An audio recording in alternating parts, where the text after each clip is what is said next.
BJP जातिगत जनगणना बिल्कुल नहीं कराएगी, उसके सख्त खिलाफ है।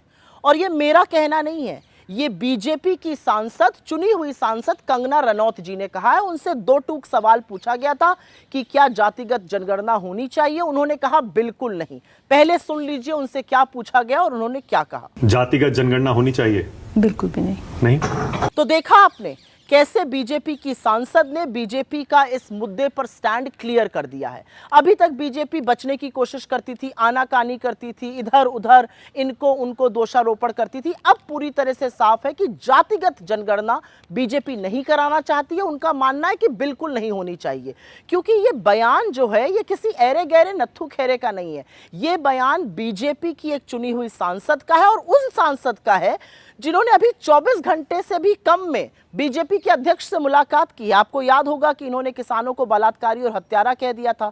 हरियाणा चुनाव सर पे है, इनको तलब किया गया था। ये जेपी नड्डा से अभी अभी मिलकर आ रही हैं और उसके बाद ये कह रही हैं कि जातिगत जनगणना बिल्कुल नहीं होनी चाहिए। तो इसको बीजेपी का अधिकृत स्टैंड क्यों ना माना जाए? असलियत तो यह है कि बीजेपी ने शोषितों, वंचितों, आदिवासियों, दलितों, पिछड़ों के खिलाफ हमेशा साजिश करी है। वो रिजर्वेशन के भी खिलाफ है, वो संविधान को भी बदलना चाहते थे, और ये बात उन्होंने लोकसभा के चुनावों में बार बार कही।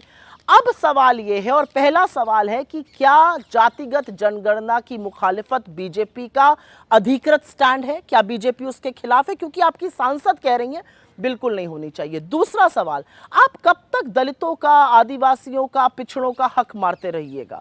और तीसरी बड़ी बात यह है कि आप कितनी भी कोशिश कर लीजिए जातिगत जनगणना नहीं कराने की, जातिगत जनगणना तो होके रहेगी। आप नहीं कराइएगा, कोई बात नहीं, अगला प्रधानमंत्री कराएगा।